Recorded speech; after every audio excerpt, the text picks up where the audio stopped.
مساء الخير، أنا المرشدة السياحية والنهاردة قصة فيلم نادر جدا. فيلمنا النهاردة الفيلم النادر حوادث كشكش بيه. فيلم عمره 91 سنة ومن مفقودات السينما المصرية، وممكن تكون أول مرة تسمع عنه. تاريخ العرض 22 يناير 1934. مدة عرضه 80 دقيقة،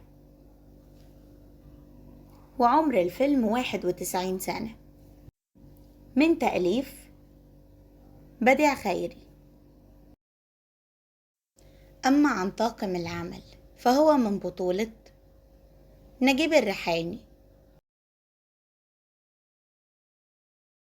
سيد سليمان، مختار عثمان، حسين رياض، عبد اللطيف جمجوم، استفان رستي، فيكتوريا كوهين، حسين المليكي،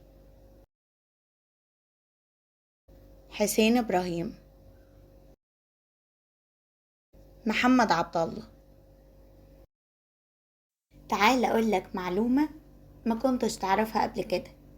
هل تعلم عزيزي المشاهد عزيزتي المستمعة إن فيلم حوادث كشكش بيه اللي اتعرض سنة 1934 هو فيلم صاحب السعادة كشكش بيه، بس مع إدخال الصوت عليه. بمعنى إن فيلم صاحب السعادة كشكش بيه اللي اتعرض سنة 1931 كان فيلم صامت، فأول ما دخل الصوت في السينما قرروا إن هم يصوروا الفيلم تاني بنفس القصة، بس يسموه بدل صاحب السعادة حوادث كشكش بيه. وطبعا لأن شخصية كشكش بيه كانت من أهم الشخصيات اللي أداها نجيب الريحاني على المسرح وفي السينما، وحققت نجاح كبير جدا وكانت وش السعد عليه. أما عن قصة الفيلم فقصة فيلمنا النهاردة مختلفة تماما عن كل القصص اللي اتكلمنا عنها قبل كده. النهاردة مغامرة جديدة لعمدة كفر البلاص كشكش بيه اللي بيجي من بلدهم على القاهرة علشان يقضي بعض المصالح، وأول ما بيجي بيشوف يافطة كبيرة مكتوب عليها مالها ليلي، فبيقرر يدخل المكان علشان يستكشفه. وأول ما بيدخل بيتفرج على الرقاصين والرقاصات، بتلتفت عليه بعض البنات اللي هناك، الرقاصات والبنات التانية، علشان يخلصوا كل فلوسه.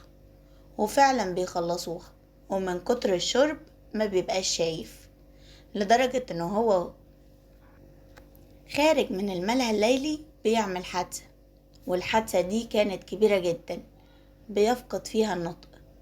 وأول ما بيفوق بيلاقي نفسه في مستشفى وحواليه مجموعة من المجانين، وطبعا كل واحد فيهم متقمص شخصية تاريخية، اللي بيقول على نفسه أنا محمد علي، واللي بيقول أنا أحمس، واللي بيقول أنا توت عنخ آمون، واللي بيقول أنا الحاكم بأمر الله، وغيرهم كتير، مجانين كتير قوي. بيجيله حالة من الذعر وبيقرر ان هو يهرب من المستشفى، وفعلا بيهرب ويرجع بلده. وبتنتهي مغامرة كشكش بيه النهاردة.